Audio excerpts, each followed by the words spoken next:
주의 은혜로 여러분을 또 만나 뵙게 되어서 너무나 반갑습니다.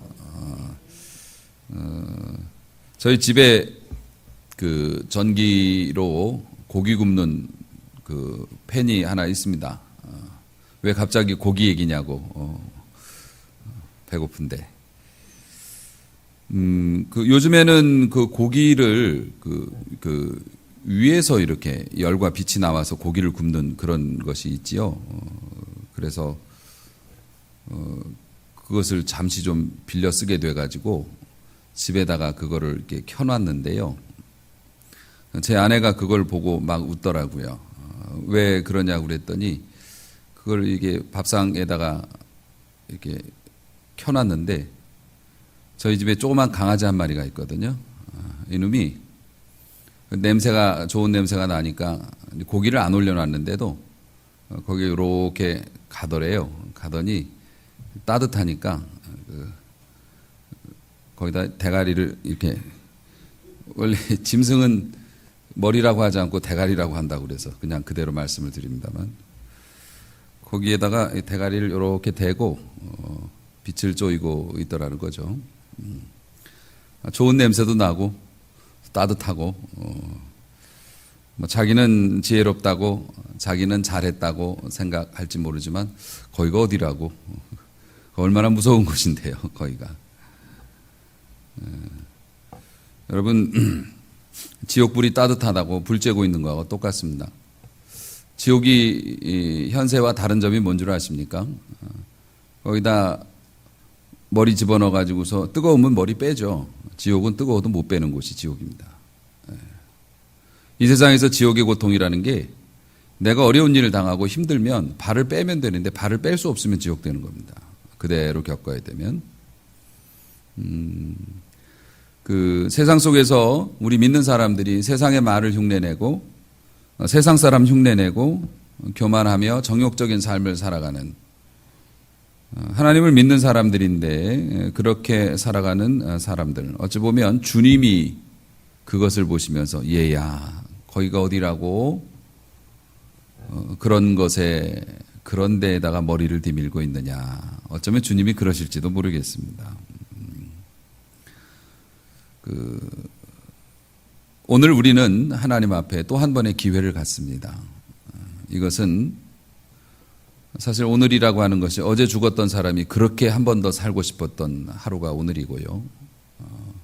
우리는 자연히 지난주에도 나왔고 이번 주에도 나오고 다음 주에도 나오고 라고 말할지는 모르지만, 정말 주님께서 사랑하여 주셔서 우리의 몸과 우리의 정신을 지켜주시고 가정의 평화를 주시고 우리에게 위급한 상황을 다 막아주셨기에 여기에 올 수 있었던 것이니까 우리에게는 정말 소중한 기회거든요. 저도 소중하고 여러분도 소중한 기회입니다. 오늘 한 번의 이 예배, 주님의 가르침을 받는 이 소중한 시간, 이것이 여러분에게 축복의 기회가 될 수 있었으면 좋겠습니다.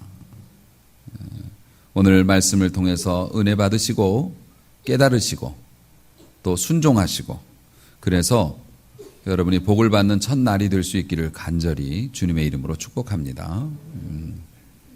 대강절이 이미 시작이 되었습니다. 또 대림절이라고도 하고 대강절이라고도 하는데, 항상 한두 분 정도가 물어보셔요. 대강절이 뭡니까? 대강 지키는 건가요? 그런 개그는 통하지 않는다는 것을. 대충 지키는 게 대강절이 아니고요. 기다릴 대자를 쓰죠. 그리고 내릴 강, 마디절, 이런 한문을 쓰는데, 영어로는 애드벤트라고 그렇게 얘기합니다. 이 말의 기원은 옛날 로마 황제가 황제로 즉위를 하게 되면 자기의 다스리는 나라들을 한 번씩 이렇게 순시를 합니다. 순시를 할 때 그분이 오신다라는 뜻의 그 단어였어요. 의전적인 단어였죠. 그런데 초대교회 성도님들은 로마 황제보다 더 높은 게 예수님이라고 생각을 했거든요. 진정한 황제는 예수님이다. 그래서 성탄절을 생각하며 His Advent, 그분이 오신다. 그래서 그분이 오시는 것을 기다리는 절기, 12월 한 달이죠. 성탄절로부터 4주 전부터 시작해서 대강절 혹은 대림절, 이렇게 그분의 오심을 기다립니다. 오늘날 신약의 성도들은 다시 태어나시는 예수님 생일 축하하는 의미도 있지만은 예수님은 이제 또 다시 오시잖아요. 재림하시지 않습니까? 그래서 재림의 소망을 다시 가지고 우리 주님이 주시는 회복의 약속을 믿고 단순히 예수님의 생일 축하가 아니고요. 예수님의 다시 오심과 예수님께서 우리의 삶에 다시 베풀어 주실 축복을 소망하면서 설레이는 마음으로 기다리는 절기가 이 대강절, 대림절이 되겠습니다. 사람들은 뭔가를 기다리죠. 늘 기다립니다. 소식을 기다리고 사람을 기다리고 좋은 결과를 기다리고 기회를 기다립니다. 자식들이 변화되기를 기다리고요. 좋은 점수 받기도 기다리고 옥션에서 주문해서 기다리고 그렇죠. 홈쇼핑에서 물건 시켜놓고 기다리고 기다린다는 건 되게 힘든 일입니다. 공부하는 친구들도 대학 입시를 준비하면서 기다리고 굉장히 힘들고 어려운 일입니다. 기다리는 거는 되게 특히 우리나라 사람들은 기다리는 거 힘들어하죠. 근데 사실 힘들지만 좋은 겁니다. 왜냐하면 기다리면 뭔가가 오잖아요. 그래서 힘들다고 기다림이 없는 삶을 사는 거는 진짜 의미가 없는 삶이죠. 세상에 기다려봐야 아무것도 생길 것도 없고 기다리는 거 하다못해 택배 아저씨라도 기다려야지. 내 삶에 기대하는 것도 없고 소망하는 것도 없고 기다리면 잘 되겠지 하는 희망도 없다면 그 사람의 삶이 무슨 의미가 있겠습니까? 그런 의미에서 우리 성도들은 온통 기다림으로 가득 차 있죠. 주님의 오심을 기다리고 주님의 축복을 기다리고 우리가 비록 자격은 없어도 주님의 약속이 있어서 보내주신다고 하니까 언제 도착합니까? 기다리고. 그래서 기왕 기다리는 거 잘 기다려야 할 것 같습니다. 나에게 약속되어진 것이 내가 원하는 시간에 이루어지지 않는다고 엄마하고 싸우고 아빠하고 싸우고 택배 아저씨한테 전화해갖고 행패 부리고 이러면 그가 받는 선물이 도착하지 않을 수도 있고 또 혹은 받아도 온통 상처투성이로 선물을 받는다면 본인에게 무슨 의미가 있겠어요. 잘 기다려야 하겠죠. 우리가 세상에서 많은 기다림이 있지만 기다림 중에서 가장 소중한 기다림이 있습니다. 의미 있는 기다림. 6절 말씀에 나와 있습니다. 3장 6절 말씀. 모든 육체라는 건 이 땅에 사는 모든 인간들이 하나님의 구원하심을 보리라. 할렐루야. 하나님께서 구원하시는 것들을 보게 될 것이다. 본인이 당사자가 될 수도 있고 남이 구원받는 걸 볼 수도 있겠지만 모든 사람들은 하나님이 사람을 구원하시는 것을 보게 될 것이다. 기왕 보는 거 남이 구원받는 걸 보는 게 아니라 내가 구원받는 것을 볼 수 있는 은혜의 성도가 되시기를 축원합니다. 축복도 마찬가지고 축복을 보긴 볼 거예요. 여러분 다.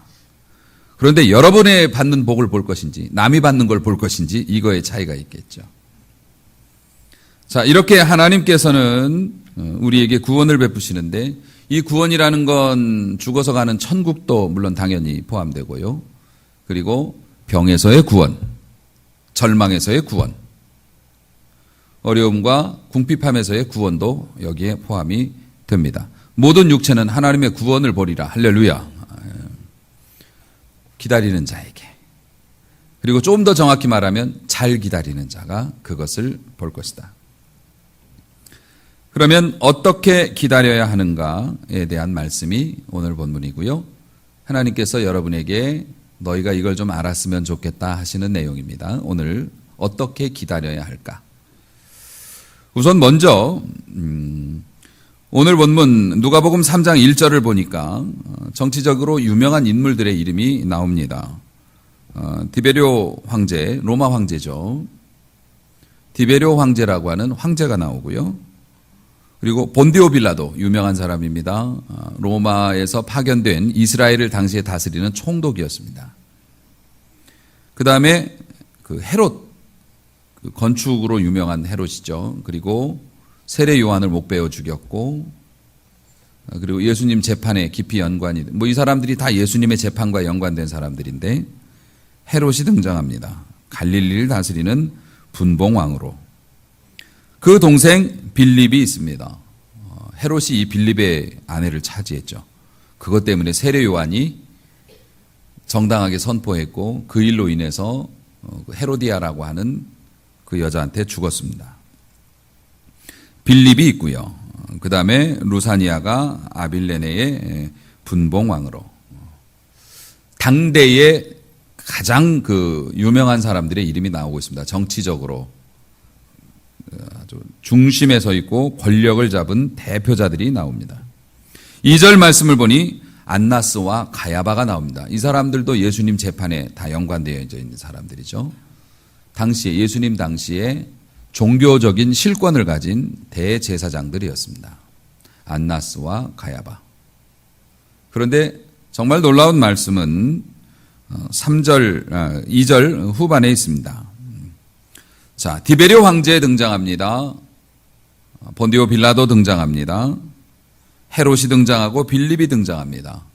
안나스와 가야바가 등장합니다. 정치와 종교에 당시에 최고로 있는 사람들이 존재하고 있는데, 그러고 있을 때 하나님의 말씀이 사가랴의 아들 요한에게 임한지라. 그런데 그 앞에 뭐라고 써 있냐면 빈 들에서 하나님의 말씀이, 하나님의 감동이, 하나님의 은혜가 황제에게서 총독에게, 대제사장에게 임한 것이 아니라 빈들에서, 이때 한 10년 정도 벌써 빈들에 사셨대요. 세례 요한이. 그 세례 요한에게 하나님의 말씀이 임한지라. 하나님의 말씀은 가로 열고 은혜입니다. 하나님의 은혜가 임한지라. 놀랍게도 메시아의 탄생에 대한 소식이 당대의 권력자가 아닌 광야 빈들에서 고난과 외로움과 궁핍함 속에 있던 주의 종에게 임했다는 것. 우리도 가끔 빈들을 만납니다. 빈들 같은 환경을 만나죠.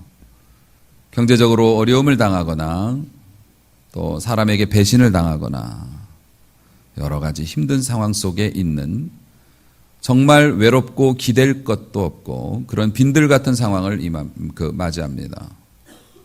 사랑하는 성도 여러분, 우리에게 가끔 다가오는 이런 인생의 빈들, 고통받고 스트레스 받는 기회로 삼지 마시고 하나님의 말씀을 듣는 기회로 삼으시기를 바랍니다. 사실 부정할 수 없어요. 모세 보십시오. 하나님 앞에 소명을 받을 때 그는 빈들에서 40년을 지냈습니다.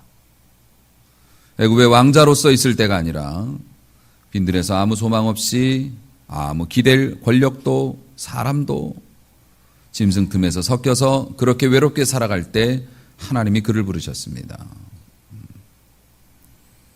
또 누구입니까? 바울 사도도 말을 타고 가다가 예수님 만나서 거꾸러진 다음에 그냥 사도 된 거 아니었습니다. 그는 하나님의 은혜와 능력, 그 영권을 아라비아 광야에서 3년간 홀로 지내고 기도하면서 그는 하나님을 제대로 만납니다. 요셉은 또 어땠습니까? 물이 없는 우물에 던져지기도 하고 깊은 감옥 속에 있으면서 그 빈들에서 하나님을 만납니다. 빈들에서 살고 있던 요한에게 하나님의 말씀이 임합니다. 성경에는 요한이라는 그 사람이 많이 나옵니다. 흔한 이름이어서. 그래서 지금 여기에 등장하는 요한은 요단강에서 세례를 베풀었던 사람이라 별명이 세례 요한으로 이렇게 불려집니다. 예수님의 제자 요한도 있죠. 계시록을 썼던 그 요한도 있고요. 자, 사랑하는 성도 여러분, 다시 한번 여러분에게 권면합니다. 빈들이 힘들기는 하지만 하나님의 말씀을 받을 좋은 장소이기도 합니다. 원해서 빈들로 가지는 않겠지만 혹시라도 여러분이 빈들에 있다고 생각된다면 하나님이 유난스럽게 가까이 오셨다고 믿어도 될 것 같습니다. 자, 세례 요한이 광야에서 하나님의 말씀을 듣고 세상에 외칩니다. 그것은 이미 이사야 선지자를 통해서 예언되어져 있어요. 뭐라고 외칠 건지도 예언이 되어져 있습니다. 세례 요한은 광야에서 뭐라고 외치는가? 4절에 있습니다. 광야에서 외치는 자의 소리가 있어 너희는 주의 길을 준비하라. 그의 오실 길을 곧게 하라. 이렇게 되어져 있습니다. 우리한테 그 선지자가 말한 거예요. 백성들에게 선포한 겁니다. 주님이 오신다. 주님이 오시려면 길을 너희가 만들어야 되는데 구부러진 길이 있으면 곧게 하고 길을 제대로 만들어야 한다. 요즘에 그 국가 대통령에 관한 여러 가지 많은 뉴스들이 나와서 국민들도 이제 이런저런 것들을 알게 됩니다만은 항상 그 국가 원수가 어디로 움직이게 되면 바로 그냥 가는 게 아니죠. 경호실에서 먼저 거기를 답사를 하죠. 그건 당연한 거 아니겠습니까? 답사를 해서 위험 요소가 있는지 또 장애물이 있지는 않은지 그가 움직일 동선과 그가 가야 될 곳들을 미리 다 체크하고 점검을 하는 것이 관례입니다. 이번에 대구에서 큰 불이 났을 때도 그분이 가시면서 경호팀에서 가서 불 끄고 있는 소방호스를 또 치우라고 그래가지고 그분의 발에 걸릴까 두려웠던지 물을 틀어서 불을 끄고 있는 소방호스를 걷어내라고 해서 실갱이가 있었다는 그런 이야기를 또 듣고 마음이 씁쓸했습니다마는 만왕의 왕이신 주님이 우리의 마음에 들어오셔서 우리에게 궁극의 구원을 베푸실 것인데 그 주님을 맞이하기 위한 길을 예비하라고 이야기하고 있습니다. 이것은 2000년 전 광야에 있던 사람들이 들을 만한 이야기이기도 하지만 지금 여러 가지 광야 빈들에 거하는 우리들에게도 주시는 말씀이고 우리 교회에 주시는 말씀이기도 하죠. 주님이 오실 길을 예비하라. 사실 길을 내는 것이 쉬운 일이 아닙니다. 사람들은 그저 높은 건물을 지어 올리면 야 건축을 제대로 했다 얼마나 힘들었을까라고 얘기하지만 진짜 건축의 꽃은 토목 기술이죠. 길을 만드는 기술이 대단한 기술입니다. 볼 때 그냥 뻥 뚫어 놓으면 되는 거 아니에요? 여러분 길을 내가 원하는 모양으로 길을 내기 위해서는 지형이 평탄한 지형이 없기 때문에 파진 것은 메꿔야 하고 높아진 것은 깎아내거나 뚫거나 이렇게 해야 되고요. 많은 것들을 다듬어야지 이게 길이 되는 겁니다. 그래서 길을 잘 내는 것이 국력의 척도가 될 정도로 길을 만든다는 건 사실 쉬운 게 아닙니다. 우리의 마음에도 오솔길이 있고요. 내가 자라나면서 내가 좋아하는 길이 있고 내가 쓰는 말이 있고 행동이 있고 내가 좋아하는 것과 싫어하는 것들이 다 있어서 올록볼록한 골짜기, 내가 옛날에 받은 상처도 있고 내가 또 옛날에 받은 자랑거리들도 있을 거 아닙니까? 내가 어느 학교를 나왔고 내가 누구의 자식이고 또 뭐고 이런 것들이 다 높고 낮음이 있어서 거기에 주님이 행차하실 길을 만든다는 게 이게 쉬운 게 아니죠. 그런데 주님이 길을 내라고 말씀을 하시는데 그 길을 내는 구체적인 포맷도 주셨어요. 5절 보니 골짜기가 메워지고 산과 작은 산이 낮아지고 이런 말씀이 있습니다.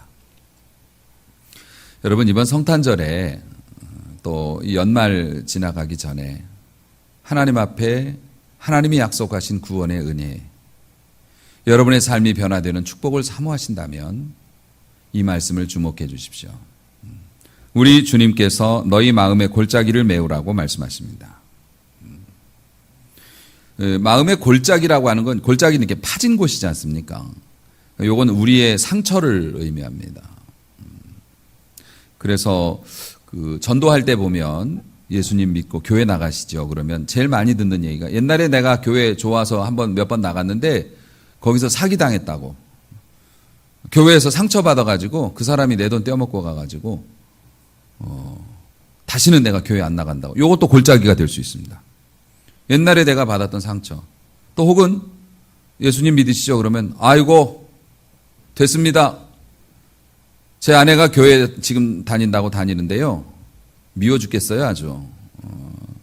교회 다닌다고 그렇게 다니면서 어쩌면 그렇게 미운지 모르겠어요. 그래서 가고 싶어도 제 아내 보면은 갈 마음이 없습니다. 이렇게 말씀하시는 분도 있지요. 어떤 편견, 이것도 마음의 골짜기라고 볼 수 있습니다. 내 마음의 상실감, 편견, 내가 가지고 있는 아픈 과거, 옛날에 받았던 상처나 옛날에 내가 가지고 부끄러운 일들 때문에 길을 못 펴는 거죠. 뭐 좀 어떻게 해보려고 하면 너 그런 사람이잖아. 이래서 주저앉게 되고. 여러분, 놀랍게도 우리가 예배가 진행되는 동안에 제 순서가 아니면 제가 뒤에 앉아 있지 않습니까? 마귀가 얼마나 극성을 부리는지 몰라요.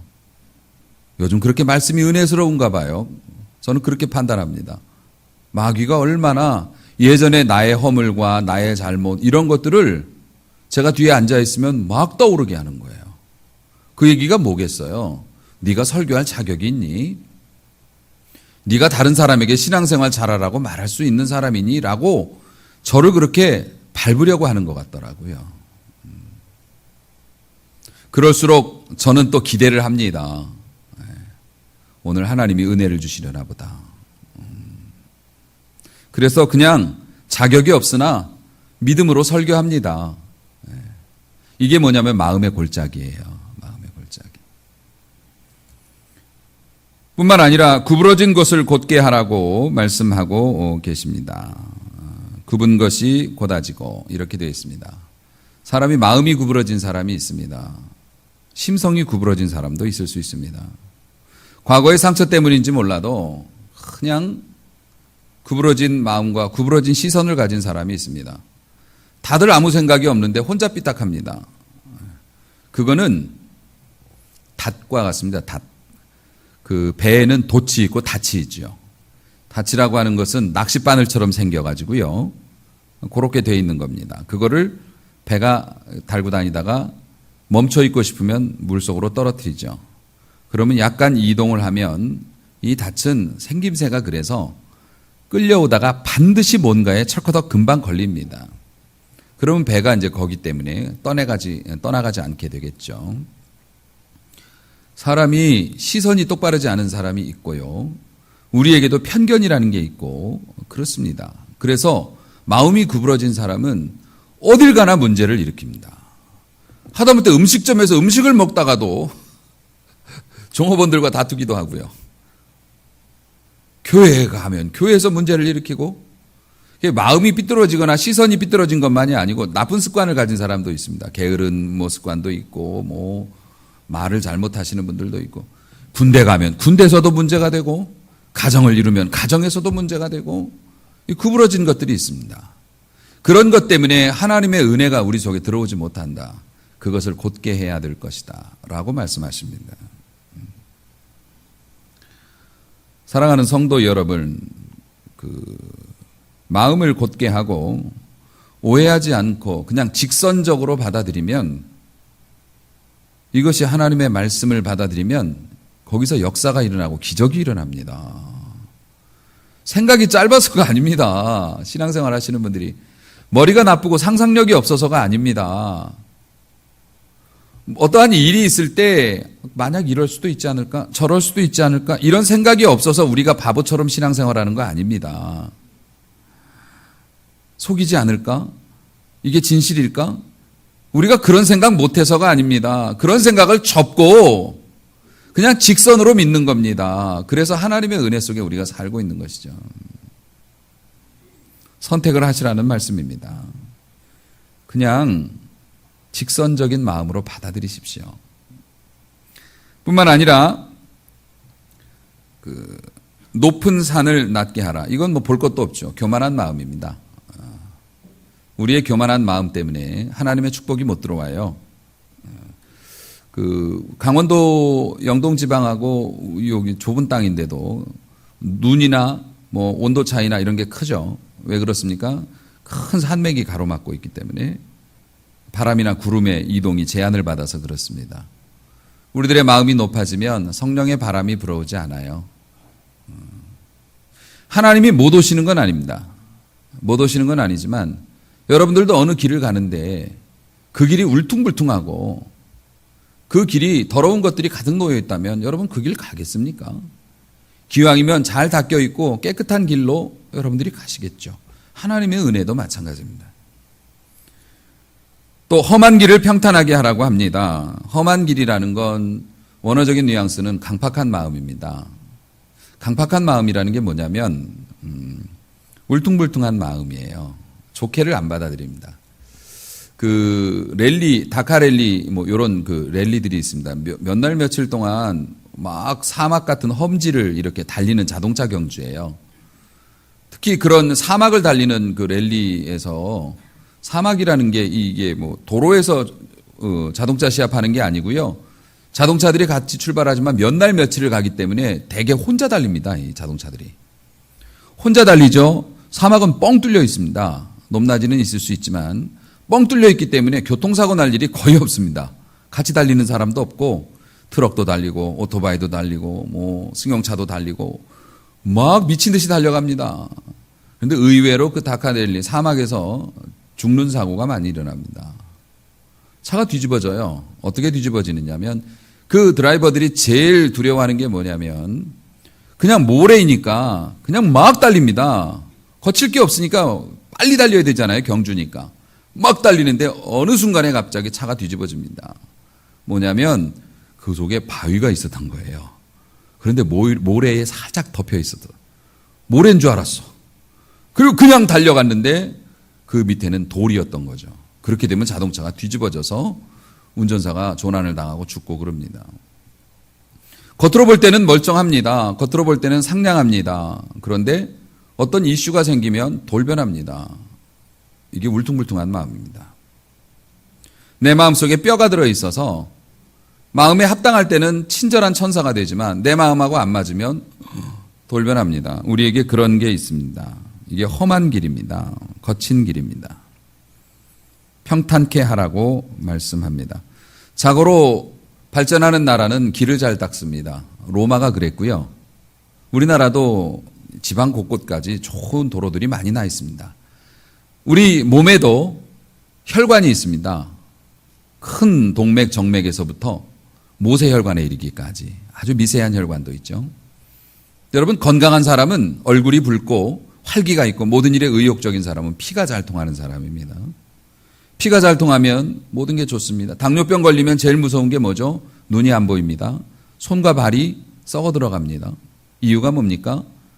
피가 굳어져서 세밀한 곳까지 피가 전달이 안 되기 때문에 제일 세밀한 혈관이 있는 눈이 망가지고 제일 멀리 있는 손과 발이 망가집니다. 나라는 도로가 잘 뚫려 있어야 하고요. 우리의 몸은 혈관이 잘 뚫려 있어야 하고요. 우리의 영혼도 우리 주님의 은혜가 오갈 수 있는 길이 잘 뚫려 있어야 합니다. 그런데 뭐 동맥경화라고 합니까? 우리들의 교만한 마음이 또 우리들의 골짜기가 우리들의 울퉁불퉁한 마음이 우리 주님의 은혜가 지나갈 길을 막고 있죠. 그걸 평탄케 하라고 명령하고 있습니다. 하나님께서 옛날 이사야를 통해서 예언하시고 또 세례 요한을 통해서 선포하시고 오늘 주의 종을 통해서 여러분에게 말씀하십니다. 내가 너희를 축복하기를 원하노라. 그 축복이 지나갈 수 있는 길을 닦아라. 사랑하는 성도 여러분, 당시 유대인들이 메시아의 도래하심을 얼마나 사모했는지 몰라요. 예언을 통해서 동정녀의 몸에서 탄생하신다는 건 이미 예언이 돼 있었기 때문에 당시의 여자들은 결혼을 미루는 사람도 있었다고 합니다. 결혼하면 자기가 메시아를 낳는 여자가 되고 싶은 거지. 근데 결혼하면 못 낳으니까. 혹시 결혼한 사람들도 아들이 태어나면 혹시 메시아가 아닐까? 그런 기대를 가지고 살았대요. 그 정도로 여자들이 결혼을 미룰 정도로 당시에 메시아를 기다리는 사상이 정말 무르익었는데요. 실제적으로는 메시아가 이 땅에 오셔서 심지어는 기적을 막 보여주시면서 내가 메시아야. 내가 메시아라고. 여보세요. 제가 메시아예요. 라고 얘기해도 그를 알아보지 못하고 못 박아 죽였습니다. 기다렸는데. 우리들이 얼마나 하나님의 축복을 기다립니까? 하나님의 은혜를 기다리고 하나님의 구원을 기다립니다. 그런데 은혜와 구원과 역사가 우리 곁을 스쳐 지나가는데도 몰라요. 혹은 하나님의 은혜가 하나님의 구원이 와서 우리의 문을 두드리는데 부담스럽다는 이유로 밀쳐내기도 하고 불편하고 손해가 난다는 이유로 건너뛰기도 합니다. 우리 교회도 그런 거 많이 겪었고요. 여러분들도 그런 일이 있을 겁니다. 우리는 구원을 바랍니다. 메시아를 기다리던 사람들이 메시아가 나타나셨는데 자기가 원하는 방식이 아니었다고 메시아를 거절했고 그를 죽였습니다. 오늘도 우리는 하나님의 축복과 은혜를 기대합니다. 이 사람들이 메시아를 기다렸는데 왜 메시아를 몰라봤을까? 왜 그에게 해를 끼쳤을까? 준비를 안 해서 그래요. 생각 없이 기다려서 그래요. 오늘날도 교회를 다니는 모든 사람들이 하나님의 축복을 기대하지만 목회자가 기도하면서 보면 기대만 하지 준비를 안 해. 언젠간 축복이 오겠지. 복 받고 싶다. 이런 마음이 없는 사람이 없지요. 그런데 복을 받기에 합당한 사람으로 준비를 하지 않아요. 그러니까 복이 와도 복인 줄도 모르고 하나님만 원망합니다. 변장한 하나님의 축복을 알아보지를 못하니 사랑하는 성도 여러분, 4가지를 지금 주문하셨습니다. 하나님께서 우리에게 하나님의 축복이 하나님의 구원의 약속이 오늘도 너희를 향하여 있으므로 너희가 그것을 받기 위해서 골짜기를 메워라. 높아진 산을 깎아내라. 구부러진 것들을 펴라. 울퉁불퉁한 것들을 평탄하게 하라. 순종하시겠습니까? 마음은 있는데 어떻게 순종하냐고요? 여러분이 어떻게 여러분의 교만을 내려놔요? 우리들의 상처를 어떻게 우리가 치료받습니까? 우리가 어떻게 치료해요, 스스로? 편하지 않습니다, 우리는. 편하지 않아요. 그러면 우리 주님의 오실 길을 예비하지 못하면 우리는 평생 그렇게 사는가? 그렇지 않죠. 사랑하는 성도 여러분, 우리가 어떻게 그 일을 할 수 있을까? 어떻게 주님이 오실 길을 예비할 수 있을까? 거기에 대한 답이 3절에 나와 있습니다. 요한이 요단강 부근 근처에 와서 죄사함을 받게 하는 회개의 세례를 전파했다. 요한은 세례를 받는 게 회개라고 봤습니다. 회개하고 세례를 받아라. 세례를 받았다는 건 그가 회개했다고 하는 증거라고 봤어요. 그래서 세례를 받으라고, 회개하고 세례를 받으라고. 근데 바리새인들이 와서 얼쩡거리니까 너희는 회개도 안 할 거면서 왜 와서 여기서 얼쩡거리냐고. 독사의 자식들아 이러면서 꺼져라 이렇게 얘기했지요. 사랑하는 성도 여러분, 우리의 힘으로는 골짜기를 메울 수 없지만은, 우리의 힘으로는 높은 봉우리를 깎을 수 없지만 주님이 하시는데 우리가 회개할 때 이게 가능합니다. 사람들은 회개하라고 하면 회개하라고 그러면 되게 싫어합니다. 저를 어떻게 보시는 거예요? 저 목사님보다 나아요. 말은 그렇게 안 하시지만 마음은 그렇습니다. 저 목사님보다 공부 많이 했어요. 저 목사님보다 훌륭한 가정에서 자랐어요. 제가 뭘 잘못했습니까? 저는 술, 담배도 하지 않아요. 저 열심히 살고 있어요. 뭘 회개합니까? 그러시던지 그러면. 저는 목회자로서 가끔 망상에 사로잡힙니다. 저 사람을 반드시 바르게 잡아야겠다고 하는. 그게 어림도 없는 일이라는 걸 알면서도 그 미련을 못 버려서. 그게 또 목회자로서의 또 근성이죠. 사랑 때문에 그렇게 합니다. 받고 안 받고는 여러분이 하실 일이고 저는 전파만 하면 되는 것을 왜 내가 여러분을 다 구원시키고 여러분에게 복을 다 기필코 받게 해야 된다고 그렇게 설치는지 모르겠습니다. 하지만 저는 오늘도 포기하지 않고 여러분에게 도전하고 권면합니다. 회개하셔야 됩니다. 마음의 변화와 회개는 묶여 있습니다. 무슨 말씀이냐면 애가 공부를 안 합니다. 그럼 부모는 걱정해서 공부하라고 잡아서 책상에다 앉히지만 공부할 마음이 없는 애는 책상에 앉힌다고 해서 공부를 하는 게 아닙니다. 공부하는 척하고 있을 뿐이지. 실제로 뭘 한다고 하지만 그게 머릿속에 남지 않습니다. 원해서 공부하는 게 아니면. 여러분, 마음의 변화가 와야 합니다. 공부하고 싶고 공부가 재밌어지고 공부해야 될 이유가 생기고 그렇게 되면 본인이 스스로 앉아서 팝니다. 그럼 이게 의미가 있습니다. 학원이 대학 보내주는 거 아닙니다. 환경이 대학 보내주는 거 아닙니다. 본인이 마음이 바뀌어야 됩니다. 은혜생활, 신앙생활도 역시 마찬가지입니다. 훌륭한 교회 가서 훌륭한 목사님 설교 듣는다고 자동으로 복 받는 거 아닙니다. 천만의 말씀, 빚만 더지지. 너는 그렇게 좋은 말씀 듣고 그렇게 좋은 교회 가서 신앙생활 그렇게밖에 못하냐? 오히려 더 불리할 수도 있습니다. 여러분, 마음이 변해야지. 정이 안 가는데 어떻게 사랑을 해요? 보면은 다가가고 싶고 보면은 더 보고 싶고 이래야지 사랑이 되는 거지.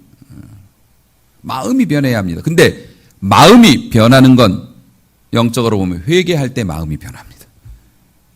내가 회개하면 주님을 더 사랑하게 됩니다. 내가 회개하면 교회를 더 사랑하게 됩니다. 마음이 변해버려요. 전에는 껄끄러웠는데 부담스러웠는데 이제는 뭐 할 거 없나 이렇게 보게 됩니다. 회개하면 그렇게 됩니다. 사랑하는 성도 여러분, 그래서 회개는 우리의 망가진 마음을 주님이 오실 만한 길로 다시 만드는 가장 강력한 수단입니다. 세례 요한이 그래서 너희가 메시아를 맞이하려면 지금 이 상태로는 안 돼. 회개해야 돼. 라고 외쳤던 것입니다. 예수님께서도 제일 먼저 하신 말씀이 뭡니까? 공생의 스타트 딱 끊으시면서 하신 말씀이 회개하라. 천국이 가까웠느니라. 여러분이 살면서 아무리 무서운 고난과 어려움을 만나도요, 뼈에 새기세요. 새로운 축복과 기회는 아직 남아 있습니다. 믿으시기 바랍니다. 잊지 마시기 바랍니다. 아무리 여러분이 절박한 상황이 만나도 어떤 상황이든 기회가 있어요, 우리는. 그 기회는 바로 회개에 의해서 주어집니다. 그래서 회개하는 말이 가장 듣기 싫은 말일 수도 있지만 그 말은 여러분을 축복으로 이끄는 가장 아름다운 말이 될 수도 있습니다. 그럼 목사님, 회개는 어떻게 하나요? 후회하십시오. 후회가 회개의 전부는 아니지만 후회가 첫걸음입니다. 내가 잘못했다고. 본인이 잘못했다는 것을 인정하십시오. 그리고 주님께 도움을 구하십시오. 이게 회개입니다. 후회하셔야 합니다. 진정한 회개를 통해서 주님을 바라보며 살기로 여러분이 각오를 하시면 주님께서 메꿔주십니다. 깎아주십니다. 펴주십니다. 캐내주십니다. 우리 힘으로는 흉내밖에 못 냈던 것들을 주님은 실제로 하신단 말입니다. 우리는 기다립니다. 하나님의 구원을 기다립니다. 천국 가는 날도 기다리지만 하나님이 우리의 이 어려움에서, 이 답답한 상황에서 구해 주시길 기다립니다. 하나님은 보냈다고 말씀하십니다. 우리는 받기 위해서 기다립니다. 그 축복이 올 길을 평탄케 하기 위해서 우리 주님께서 너희가 지금 이러한 상황이야 라고 말씀하시면서 그 길을 평탄케 하라고 말씀하시는데 어떻게 하는 방법까지도 알려주셨습니다. 그러므로 사랑하는 성도 여러분, 우리가 마음을 바꾸고 우리 주님의 약속을 신뢰하고 아직도 방법이 있고 길이 있음을 믿으며 주 앞에 후회하고 기도하고 그리고 한 걸음씩 순종으로 나아간다면 우리 하나님께서 우리에게 또 한 번 놀라운 구원의 은혜를 베푸시고 축복을 베풀어 주시고 여러분의 삶을 진짜 평탄하게 만들어 주실 줄로 믿습니다. 그런 은혜가 이 기다림의 계절, 아름다운 성탄을 준비하는 이 절기에 여러분의 삶에서 실제로 나타날 수 있기를 주님의 이름으로 축원합니다.